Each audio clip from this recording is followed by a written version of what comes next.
we look at the magnitude of tonight, seeing all three NBA playoff games, players on strike, boycotting the games to bring awareness to what happened in Wisconsin and what's been happening, not just this year, but for centuries. There is definitely a need for a message to be sent.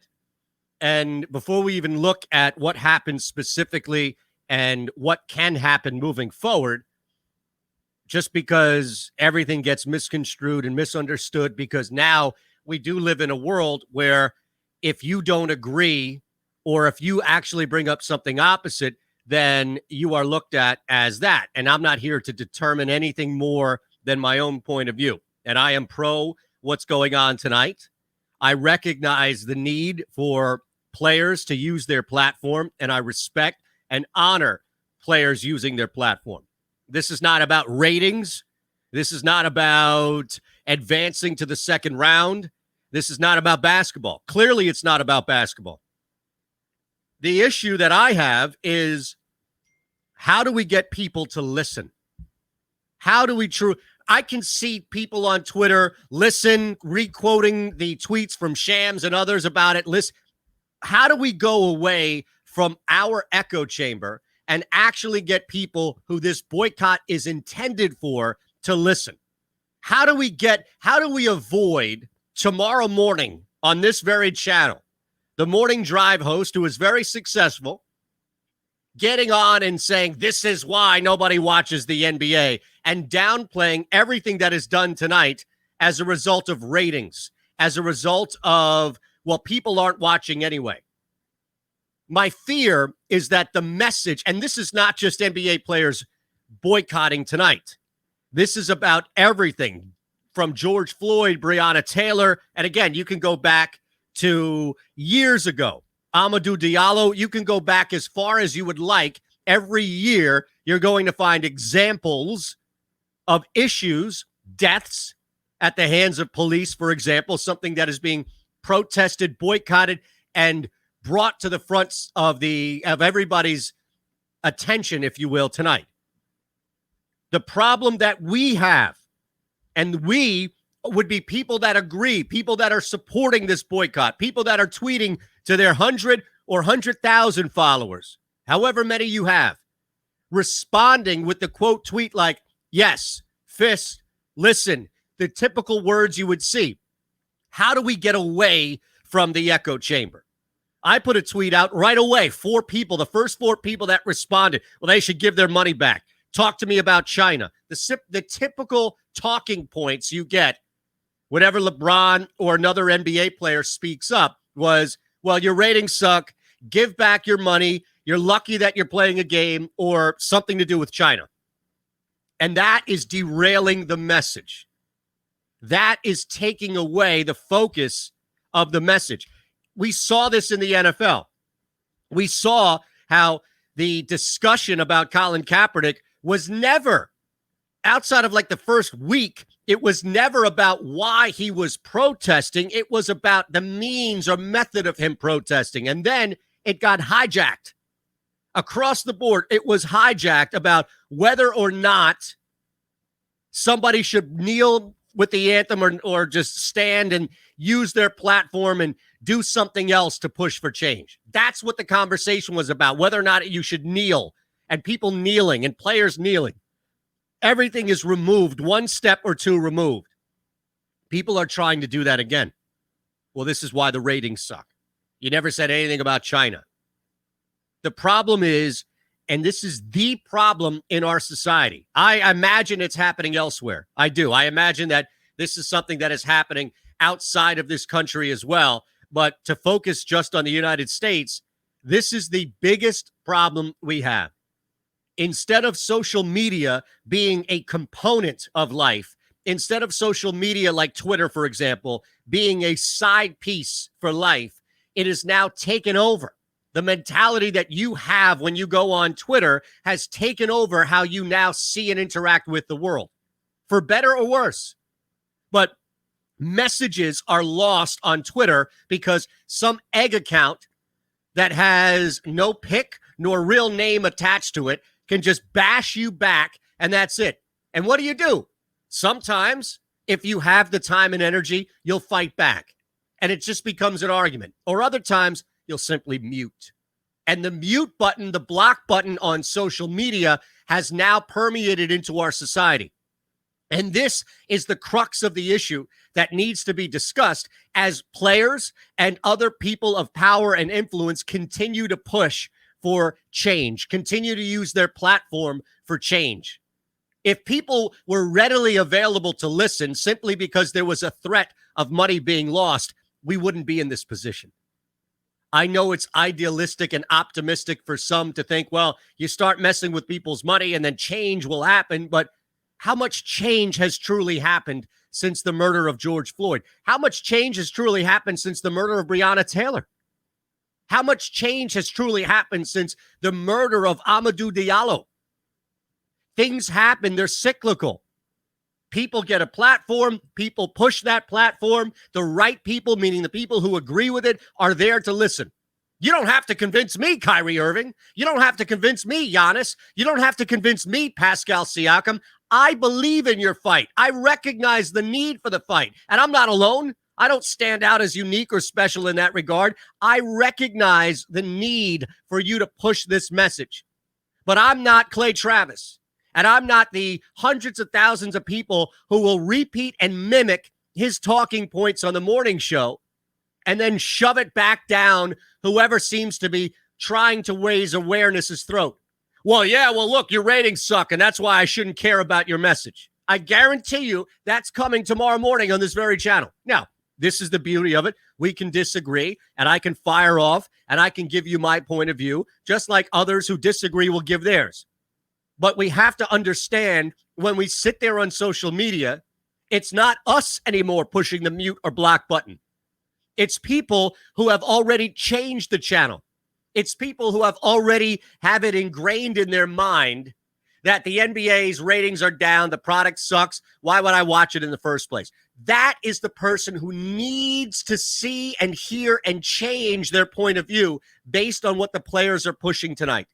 3 straight games boycotted, out. You don't have games tonight in the NBA. How long will this last? Will the bubble last? I already saw multiple tweets saying they will be rescheduled. That's another one, too.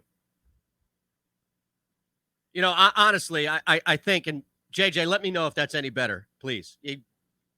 But I think that where we are right now is no longer, like, this is the ideal situation for me, is to move now away from the echo chamber.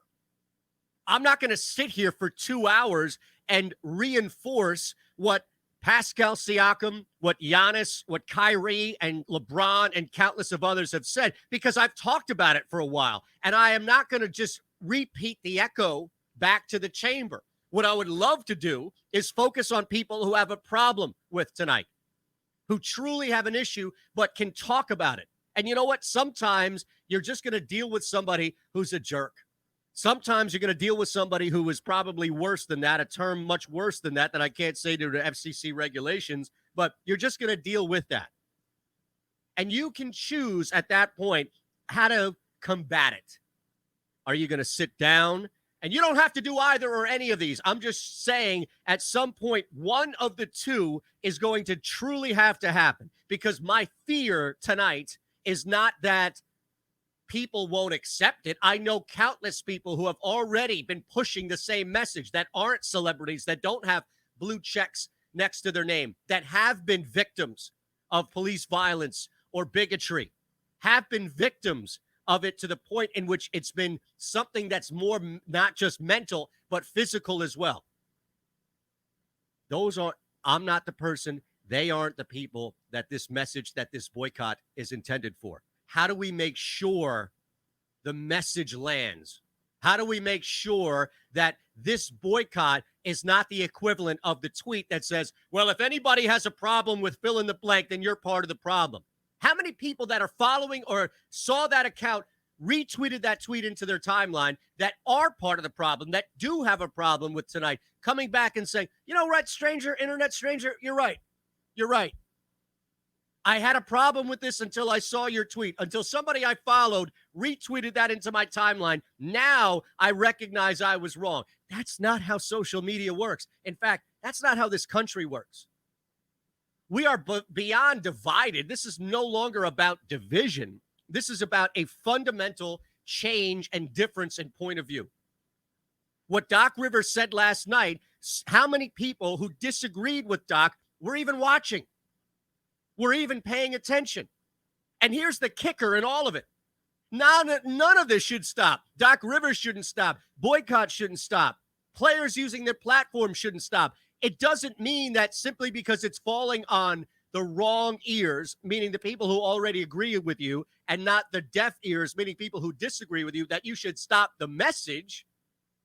What we have to find out is a way in which we can connect with people who don't see it. Find a way in which we can connect that message to ears who don't see it, who don't get it, who look at this tonight like it's a farce, who look at this tonight like, give your money back, who look at this tonight like, well, you should have been saying something on China and Hong Kong, and then I would care about you. It's all a farce. It's all a way for them to hit the mute button in real life, for them to hit the block button in real life, to avoid having a real conversation about this. And let me tell you this, social media is not the place to have these types of conversations. They're not. Just look at the responses. Look at what you're seeing out there. Look at how these conversations are on social media. And then realize that we are way closer to living in Twitter than Twitter just being an escape. We are far closer to Facebook and Twitter being a mirror of our real life than the opposite, which is, man, I can't take this anymore. Let me go on Twitter and just have a little escape. Forget sports being an escape. Sports stopped being an escape a long time ago. Some people just refuse to listen. See? Now, has it changed? Have the people who were railing on Kaepernick, and we know for a fact they were lying when they said they were stopped watching the league. Nobody stopped watching the NFL. But the NFL cast the widest net. The NFL truly is the sport where the players get screwed over the most and heard the least. The NBA is a way more homogenous league like the NHL is. And in fact, this grouping together and then ultimately execution of the boycott by the three teams tonight and possibly tomorrow as well should not come as a surprise to anybody, including those who don't like it, including those who disagree with what's going on tonight. We have to be better in understanding that simply reinforcing the message, simply retweeting it, or you're damn right as a response to, if anybody isn't upset, or if anybody, is upset about what's happening tonight, more so than the unarmed killing of a black male in this country by police, you're part of the problem. The responses, you're right, absolutely. 50,000 retweets. How do we reach the person that mutes that account? How do we reach the person? How do we reach the industry? How do we reach the business? How do we reach the money? You think that businesses that are bigoted to the point in which they would not stomach what the NBA is doing have already joined in? Like, do you think sponsors right now, honestly, do you think sponsors of the NBA are not prepared for this, are not understanding of where the NBA is and the plight that the players are representing, the community that the players are representing? And a quick little aside, as much as others, maybe the radio host to the Twitter account, if you're not part of the community that is being represented, you don't get a choice. You don't get a choice in the matter of who represents that community. Do you understand? Just like your community. Whatever community you belong to, you get to choose who represents that community. So if it's a rich athlete that's representing a community that doesn't reflect at all that type of level of income, and you say, well, what do you know? You're just some rich athlete. You don't get to choose. You don't get to decide who people in a community want to represent them. And if you don't like the fact that LeBron James is representing hundreds of millions of people that will never see the amount of money and wealth that he has, if you're not part of that community that's being represented by LeBron, you don't get to choose. And it flips around. It works for every community. It works for every small subset of culture and humanity in this country. That's it. That's the only thing I want to know. And I'm not asking this as a question. I'm trying to figure it out like you're trying to figure it out. I don't need to be told the same thing over and over and over again because I recognize the importance of saying it over and over and over again. I understand it and I believe it. It's part of my point of view. It's part of my worldview, is recognizing that there is a gross inadequacy right now when it comes to wealth, when it comes to justice, when it comes to being able to walk outside, the feelings that people have. I get that there are plenty of people in this country who are afraid this might be the last time they breathe if, in fact, they get pulled over by the police. There are others who will look at somebody's record. There are others and look at, well, was he resisting? Did she resist? You see, that's the Twitter response. Somebody, blue check, who million followers, puts out a pretty obvious statement, which is, do you now see the issues that fill in the blank, in this case, Black America is going through? And what do you get? You get 9 out of 10 people who follow that account saying, absolutely, we understand, we get it. And you even have people who agree that don't necessarily look like the community in peril, but full on agree, pushing and saying, well, what more can I do? What more can I do? What you can do is turn around to the people that look like you, that you share communities with, that are flying flags of the opposite party, for example, and then start to have a conversation, because there's really one of two ways in which you can handle this thing. You can either start punching people or worse, or you can sit down and have a conversation. But the person who needs to see what happened tonight, the person who needs to be impacted the most about what happened tonight, 3 games boycotted in the NBA, players going on strike to raise awareness. You need to raise your own awareness. Are you doing that? Is there anybody, and I'm not downplaying, you see, it's going to be looked at as, well, Shannon, what do you want? You don't want them to do? Of course I want them to speak, and of course I want them to use their platform. I want to make sure that it's landing on the right people's ears. I want to make sure that the message is not just being retweeted in life by the hundreds of thousands or millions of people who already agree. We need to find a way to start convincing people who disagree that they have the wrong point of view, or at the very least, be open to a different point of view. Certain things aren't going to be as easy as other conversations. Certain conversations, you may look at somebody and say, well, this person is lost. If you're going to come on your own platform, for example, and rail against the boycotting tonight simply because the NBA's ratings were down and you're going to draw some correlation, or you're waiting to pounce on any NBA player who boycotted tonight and hit them up with, well, what about China? Or you haven't been watching anyway. Think about that. How many people that need to see this message, that need to hear the message that players are sending tonight, are even watching the NBA? Would it not stand to reason that there are millions of people in this country, even some with influence and a position of power, mind you, like maybe a morning drive radio show, that could stand to sit back and reflect and think to themselves, you know what? There is something more than just my own personal point of view. How do we get that person to change their mind? How do we get the hundreds of thousands of people listening or watching or following along to change their minds? I promise you this, you cannot vote this mentality out. As much as we may want to, and we may sure as hell try to, you cannot vote this mentality out. The people who have this mentality, who support the mentality that NBA players are bad, NBA players are jealous, are selfish, whatever it may be, they, first and foremost, I don't even think are watching the NBA, which is a shame because the message is being sent loud and clear. But also, they're not interested in changing their point of views. They're not. So what are we doing?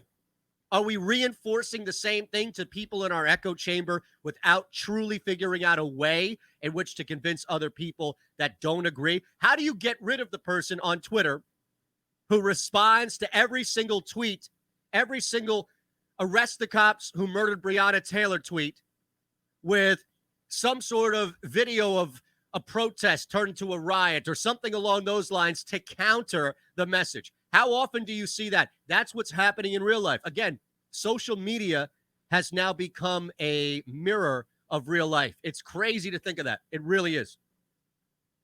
If you've ever seen Black Mirror, there's an episode, White Christmas, in which the technology, and that I'm just waiting for the technology to come out, where you essentially have it on your phone, and instead of being able to mute or block a contact, you still have people that, you know, you could mute in real life.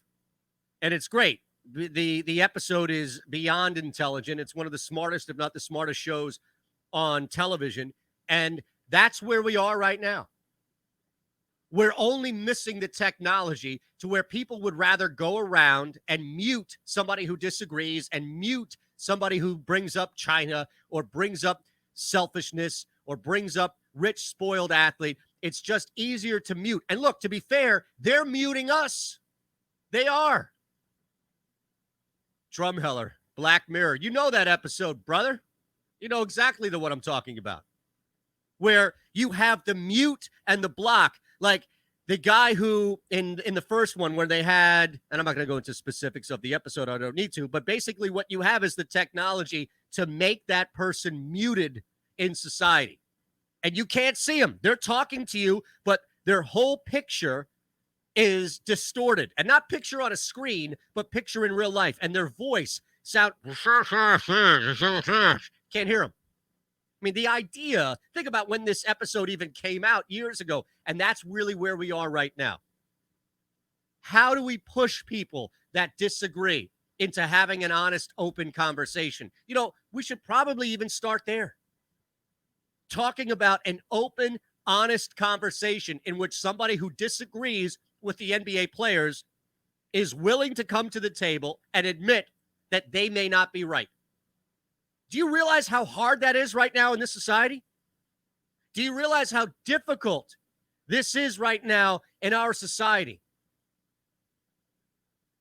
You know, that's the problem, isn't it? Now, explain yourself, Woody Hayes Fist, because I'm not going to read that comment until you explain it. I'll put it out there for others to see.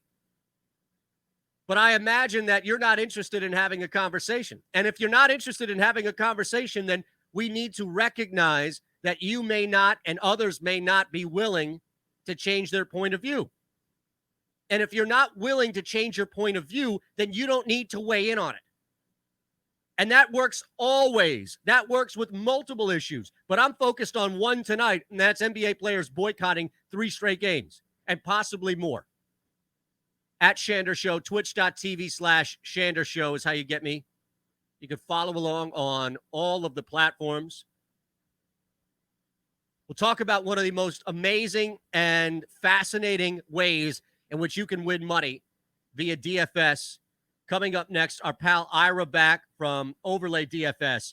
Trying to track down Brian Compton at 7 o'clock. He might be wrapped up in press conferences, so we may either have to push that back until next week or also discuss it with Brian maybe a little bit later in the show. But I want you to think about that.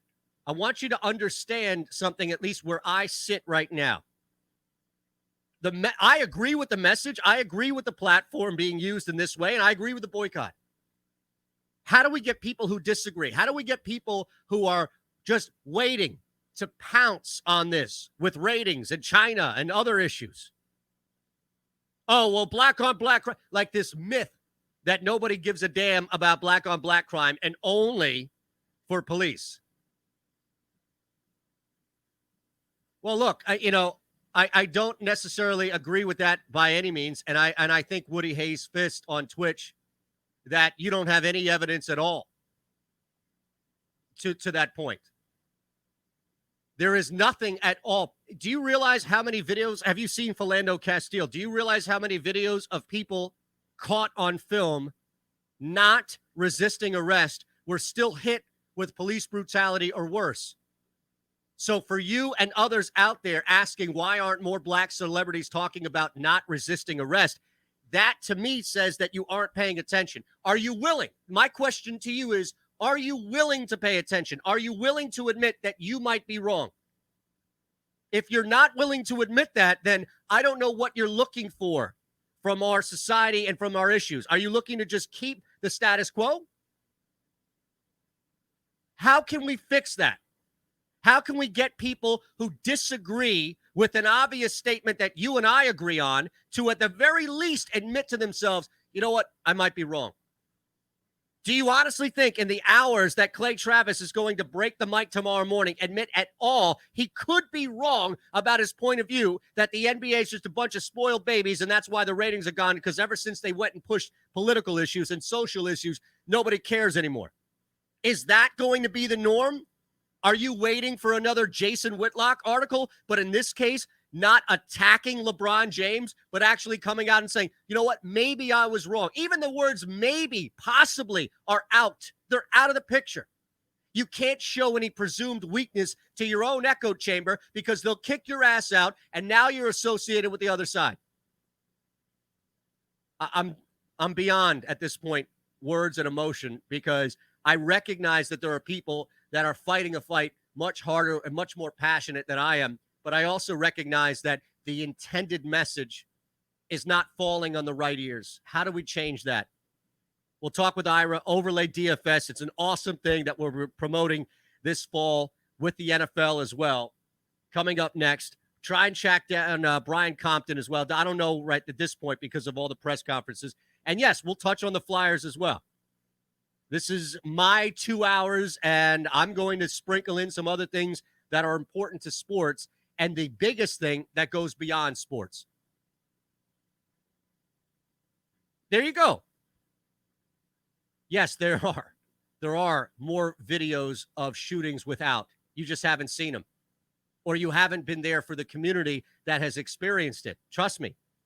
We can listen collectively. Woody Hayes Fist, you clearly disagree with me, and in the purposes of these 2 hours, that's okay. You're not trolling. You want to hear me out, bro? I appreciate that. Let's have this conversation.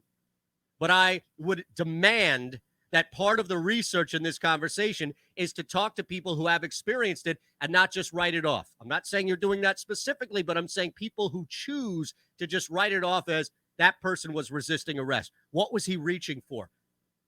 There is a major, we are missing steps. We are truly missing steps for somebody reaching for something under his seat with 3 police officers directly behind him to being shot 7 times in the back. There are steps that are missing to that point. What are the odds? Fox Sports Radio, The Gambler, presented by Cure